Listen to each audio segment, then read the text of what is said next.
compañeras y compañeros, señor presidente y pueblo que nos está viendo y nos verá. Agradecer el debate. No siempre podemos hablar y reflexionar sobre el tema internacional, sobre el tema de los derechos humanos. Entonces, sin duda, habría que agradecer a los compañeros de Liberal Progresista que traigan la reflexión. Secundo, obviamente, lo que expone mi compañera Rocío sobre este tema en puntual y sobre nuestra votación. Sí, creo que Costa Rica, y haciendo las diferencias de lo que es un acuerdo comercial, un convenio y legitimar las prácticas de un país, al margen de eso, que creo que ya ha quedado claro, sí creo que como nación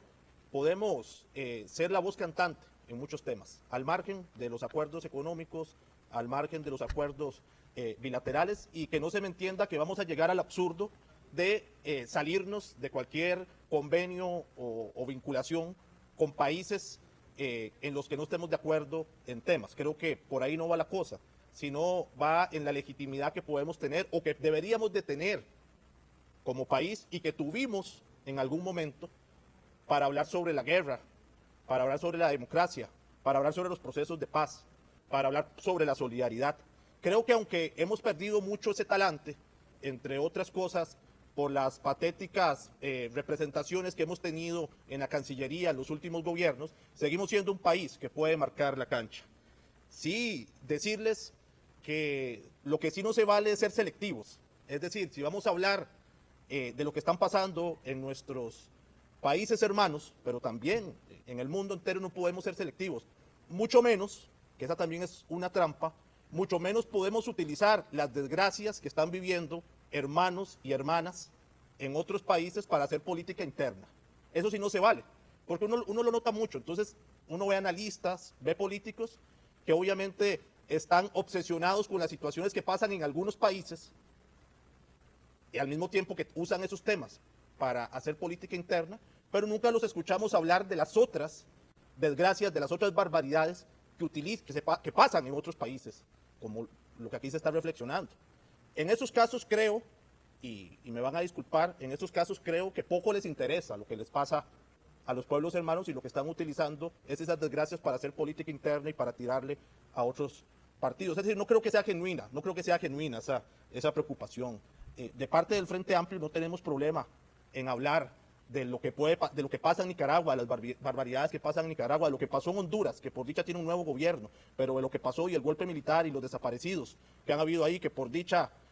hace unos días se hizo justicia y al asesino de Berta Cáceres se le dio lo que merecía. No hemos tenido problema en hablar de las libertades en Cuba, pero también de Puerto Rico, de hablar de Haití, también de lo que pasa, de hablar de lo que pasa en Colombia, donde se asesinan periodistas y líderes ecologistas, y hablar también de Venezuela y hablar también de Brasil. Pero a propósito de que nos estamos yendo para otro continente, también habría que hablar, como ya dijo la compañera, de que vamos a Qatar, a un mundial de fútbol, y lo que implica culturalmente ese país.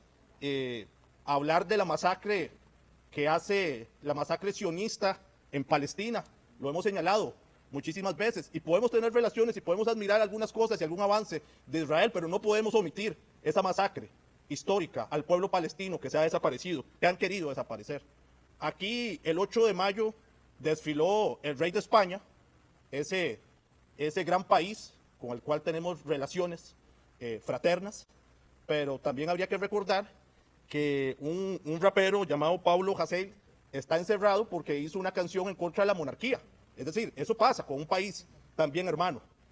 Si vamos a revisar con lupa, revisémosla bien. Los niños o el éxodo de hondureños, mexicanos, guatemaltecos y salvadoreños que mueren o son prisioneros en la frontera sur con los Estados Unidos también debería ser un tema, que en buena hora no es nuestro caso, ni son hermanos costarricenses, ni niños costarricenses, pero sí niños hondureños, niños salvadoreños, mexicanos y guatemaltecos. Pero como también tenemos que hacer política interna, y cuando hablamos de las desgracias y señalamos lo que está pasando afuera, tenemos que hablar de lo propio, también habría que recordar lo que ha pasado recientemente o lo que se quiere hacer. Ojalá la próxima semana, y sé que hoy se habló en jefatura de fracción, se pueda votar el plazo cuatrienal de un proyecto en contra de las terapias de reconversión. Esas terapias que son basadas o que vienen de la tortura de la Segunda Guerra Mundial, para los que les gusta el cine pueden ver la película La Naranja Mecánica, y que hoy, en pleno siglo XXI, testaferros de la fe, vendedores de humo y promotores del discurso del odio proponen seguir con las terapias de reconversión. Ese proyecto sé que va a tener el apoyo, porque lo vamos a prohibir, de varias fracciones, y esperamos justamente en el mes del orgullo y de la diversidad poder votarle ese plazo cuatrienal y decirles a estas personas que para la diversidad sexual no hay cura. Para lo que sí hay cura es para la homofobia. Para la homofobia existe cura si existen terapias individuales y colectivas que se pueden tratar. Y siguiendo con el tema, también uno quisiera que, a propósito de esta preocupación de lo que le pasa a las personas sexualmente diversas fuera de nuestras fronteras, también señalemos que el gobierno de la República